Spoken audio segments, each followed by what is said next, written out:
Oh, yes. Everybody I went to school with, we all, because something like 80% of all the homes in Eugene were heated with sawdust. Wow. So that's just how it was. That's what every kid did for allowance. I didn't know of a single kid that's not what he had to do every day before he came to school, and that's what he did when he got home from school before he went to bed. You filled up the sawdust furnace because that was what we heated with. And what was that like? Was it just like a big bin that you shovel it in, and then it kind of like trickles down? Yeah, it would hold about 1 cubic yard probably of sawdust. And if it ran out, then you had to restart it, and that was a little bit of a hassle. So you did not let it run out. And so your allowance depended on it. Today we're talking about sling trucks, and they were invented right here in Eugene, Oregon by the grandfather of Arlen Rexius. They're made now by Conveyor Application Systems, who not only makes sling trucks but other types of equipment. And all of it works on solving the same problem: moving materials into tricky spots through different technologies. These beautiful machines are designed and made right here, and I hope you enjoy learning about this amazing technology. Yeah, see, in 1935, when my grandfather came up from California, he saw that there was roughly 50 mills in this area that were cutting lumber, and they had big piles of trash that they cut the ends off, and the sawdust and all the debarking stuff, and they had wigwam burners. They were like a big teepee, and they would start them on fire, and they burnt all day and night with all the wasted wood. And my grandfather, thought about a business of picking up all that fuel that was being wasted and selling it to people. So he started off with the University of Oregon and Eugene Water and Electric Board, and they made steam out of it. And so he started with that big. They had big pits. So he didn't start refining it till sawdust until in like 1940. He started refining it, so he only took the sawdust. Because then now that's a fuel that the homeowners could use. So since it was more than free, they were burning, they were wasting it. So basically, we went to the homes and brought them the sawdust for basically the cost of trucking. And so probably 80% of all the homes in town had heated with sawdust because it was very, very cheap. And that's where we got started. So that's when we created the conveyor trucks. Slinger trucks, what they're called nowadays, but in 1940 we started building conveyor trucks to shoot the product into the house, into a bunker, so the sawdust could stay dry, so it would burn better. So before that you would just dump truck it and then like wheelbarrow it and have to hand move it in. Yes, and right away, the invention of, to make jobs easier, that's how patents are made and that's how people create things. You go, well, boy, I'd sure love it if you could put it in my house for me rather than here in the front of the driveway. Yes, exactly. So that was the Slinger truck. So we started making those, and in around exactly 1950 actually, we created the first pneumatic blower truck to blow the sawdust in. Then we could go around corners. They could put the bin further back in the house, in a basement, wherever, and we could just snake the hose, and we blew it in pneumatically. So we created the blower truck in 1950. And it was strictly used for sawdust. That's the only reason we invented that unit. The story of how this technology has grown and improved over the years is inspiring. And at the end of this video, we will come back to this conversation with Arlen so you can hear how it transitioned from moving sawdust locally to selling equipment across the globe. But right now, take a look at the equipment itself, right here in Eugene, Oregon.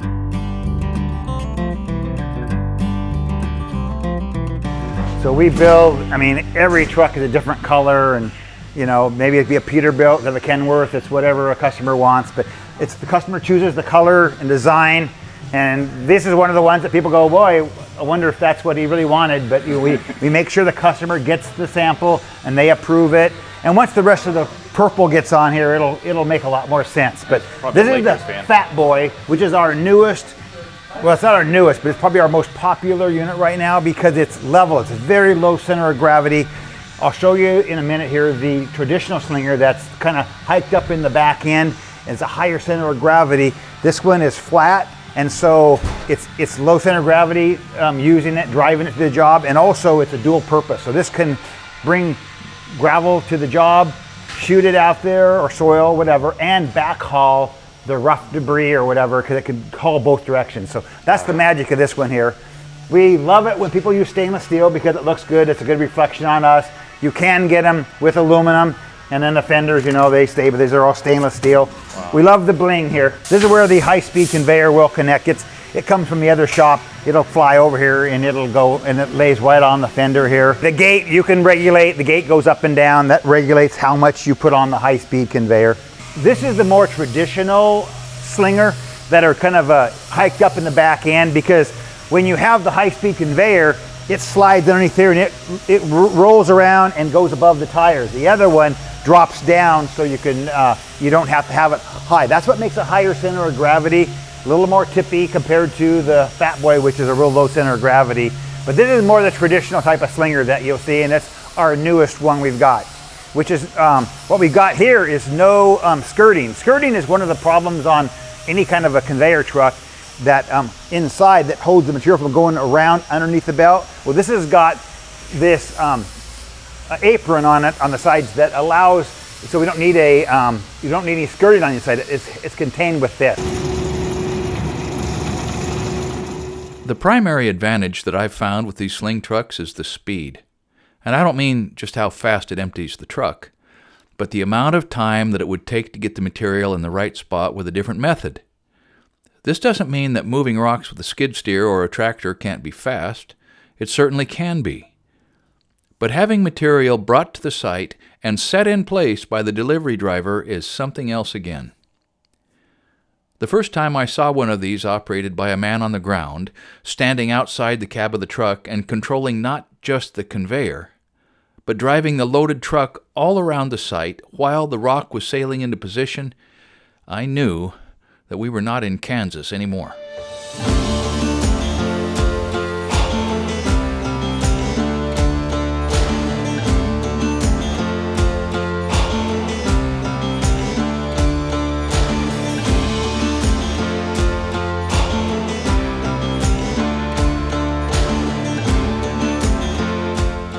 We also are building the blower trucks. We're in the same shop. So this is a brand new one here. And the body we build first, get all the pieces on there, and then the last thing we do is we slide the truck underneath it and mount it. And so this will be a Peterbilt truck. And I don't know where this one's going off the top of my head. This is hauls 60 yards. Wow. We make them up to 110 cubic yard capacity. If you're looking in the back end here, this is before the tailgate's on there, but there's a water tank in the front for when you've got dry material that you want to have the dust eliminated. The load comes all the way back and it hits those agitators that cut the load down to about the height of that wooden deck, which doesn't go with the truck, that's just there for working on it. Then it comes back to it and hits a set of augers and stir sticks. So this is the tailgate on the blower trucks, look just like this. This one just got welded up. You can see the augers now, so this is hanging on the blower truck that we looked at, the new one. And the product comes and hits these augers. These augers push it down this direction. This one here keeps it moving, rotating around, so that we keep things flowing into the feeder, the airlock feeder, which is right here. Let me show you what a feeder looks like. Move a couple pieces out of here. Anyway, the feeder is where the material hits, and it runs, and it's 26,000 pounds of cutting force on this. So it'll dice up a 2x4. So if a 2x4 gets in here, it'll cut it right up. So you wouldn't want to have your hand in there, that's for sure. But basically, you got these vanes that rotate around, get the mulch here, and then it rotates and it drops it into the airstream right down here.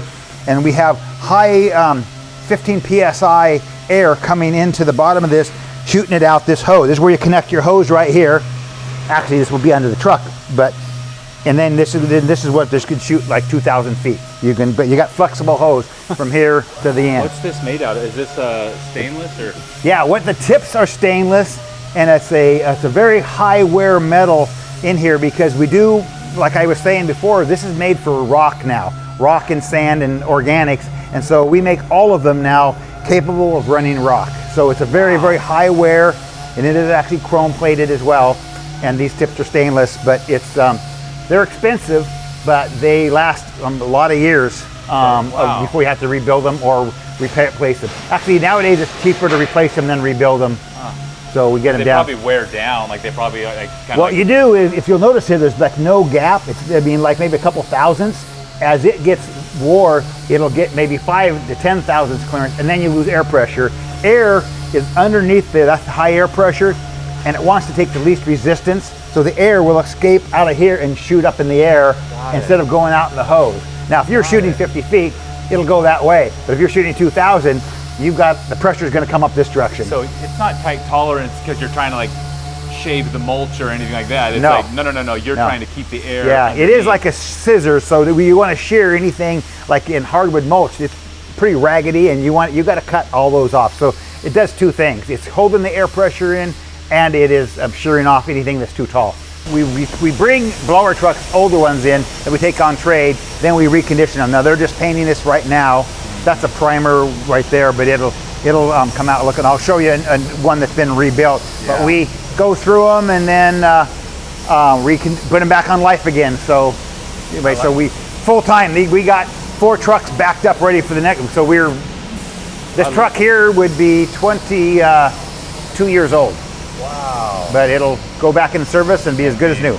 There's the blower we were talking about. It's just a hydraulic motor that drives it.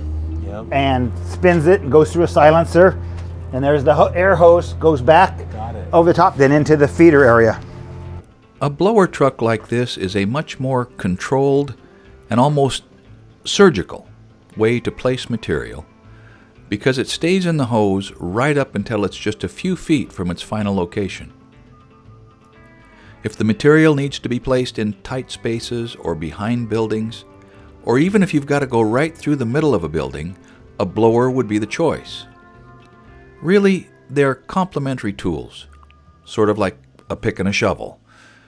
Arlen mentioned that most of his customers who are in this business own both a blower and a sling truck, so they can use the right tool for the particular job at hand.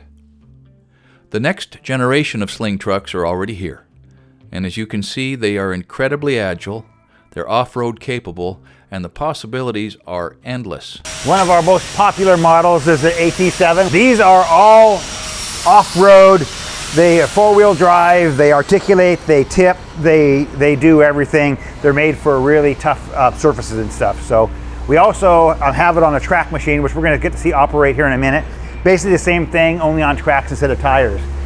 But before we put the engine in, you can see we have to get, well, it's easiest to put all the drive units in there. Since it's 4-wheel drive, each one of these motors drive and the axle, and then the axles are also interlocked and everything. So we do all this work ahead of time, so it's very easy, quick for it to do it. Now this one's now ready for the engine, and so we'll bring the engine, it'll fly in here, it'll be bolted in there, and then there's a top part that goes on here that has the hopper on it with the high-speed conveyor. So that'll go on next. So. And do these get painted on site here or powder coated? They're all powder coated, and we try to do just-in-time delivery, so we don't even see these pieces until they are formed, welded together, and powder coated before they come into this facility.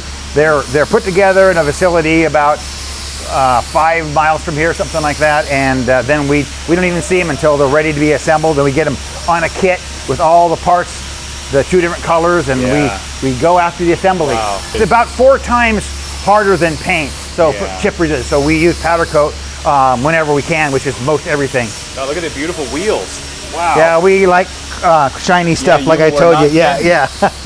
Beautiful. That won't make you any more money, but it looks cool. Yeah, it does. Yeah. There's an AT7 completed, ready for testing, and there's the body pieces that are under constructions. We're actually a little short on engines, so some of them are just waiting for an engine right now. Many thanks to Arlen and his team at CAS for taking us behind the scenes and sharing this remarkable process with us. The rest of the story is fascinating, and I hope you stick around to hear it. It's the story of one family's transition from delivering sawdust locally to manufacturing and selling equipment worldwide. Thank you for watching Essential Craftsman, and keep up the good work. When the belt is running like 65 miles an hour, you dump rock on there, it just wants to jump right off. It tumbles and whatever. So a super shield is a belt that's on top. It's another conveyor on top of the other conveyor that's going the same direction, and it grabs the rocks, presses it against the belt, so it's going the exact same speed as the belt is. So when it launches out there, it continues at 65 miles an hour instead of rolling and bouncing. When you have two of them, that just holds the pattern together longer, so when it launches, you've got a tighter pattern, so it goes further. Wow. See, the rocks actually draft each other, and so when you have it too spread out, they're out there by themselves and they die out in the wind. If you can keep the pattern together in a column, the rocks draft off each other and they can get you another 10 or 20 feet more.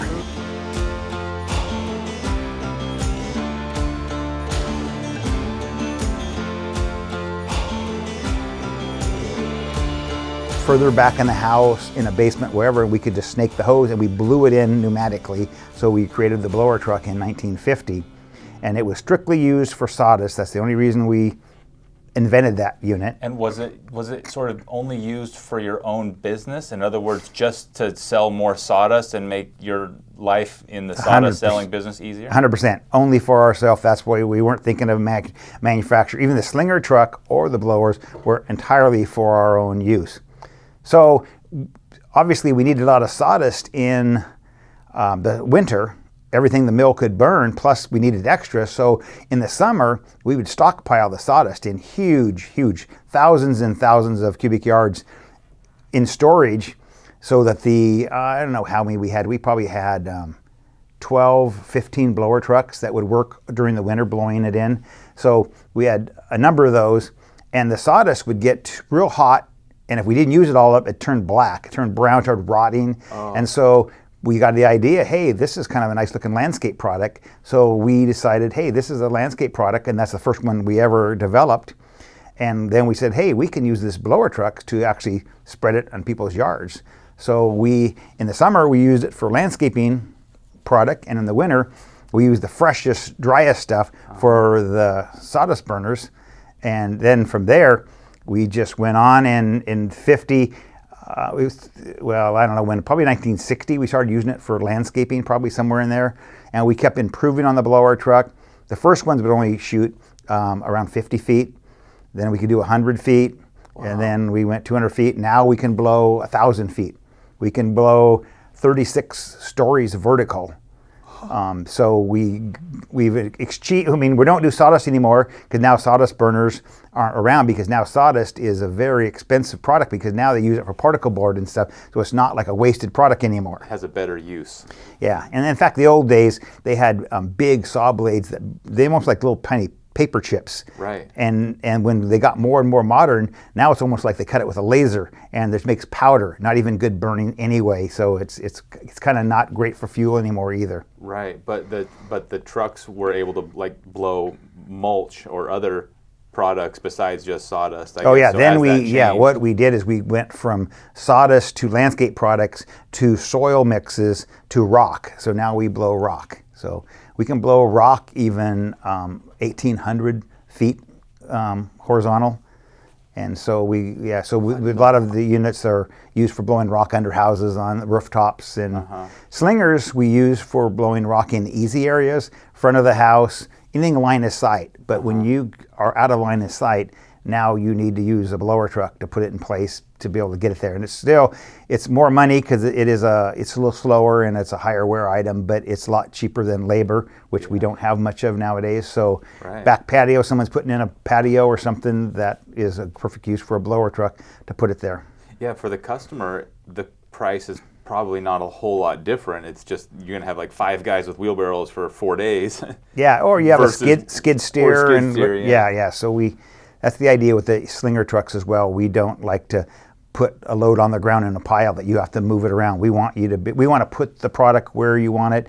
And so we're a full application business, where what we do, and our customers, we don't care whether it's rock with a slinger or a blower truck, we're gonna put it, we've got the tools to put it where you want. And if you've got a slinger and a blower, you as the contractor decide what's the best tool to use to put the product where you want. A lot of times it's both of them on a job. And a lot of times the slinger will shoot product And when they can't reach anymore, they'll load the rest of it in the blower truck and go get another load. And the blower truck will stay there and keep shooting the difficult areas that are further away. Because the Slinger is a dump truck also. I mean, in Yes. other words, you can go to the quarry and get the material and bring it back. Yes, it's an expensive dump truck, but you can dump off the load. We have one truck that's made just really, it's a dual haul, back haul both directions. But just to use it for just a dump truck certainly does that. But once you're there, you might as well shoot it out of the conveyor and do a better job than a pile.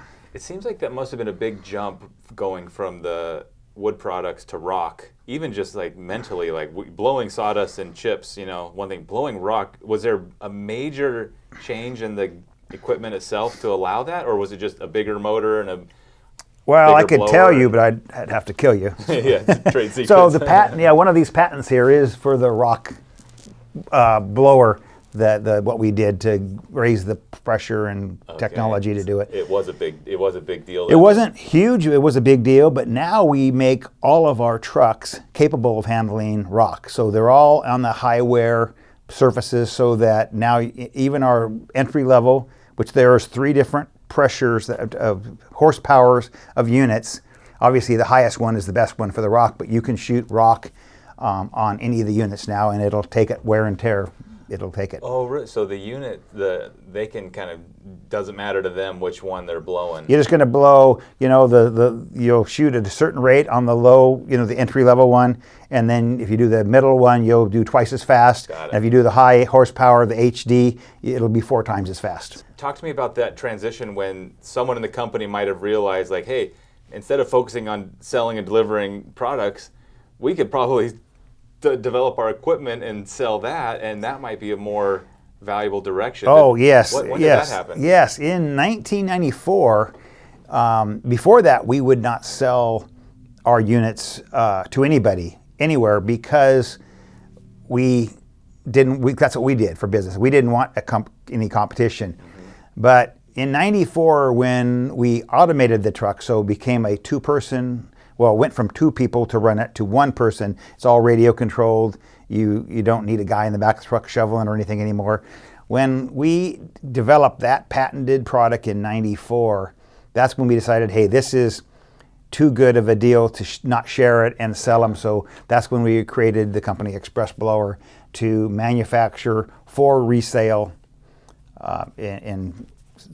for all over the world. So did it take a while for people to realize, who had never seen that before, all of the possibilities with a blower and that type of material delivery system? In other words, Eugene's kind of a small town, and I'm sure the locals contractors knew what you were offering, but were there other people who were like, what?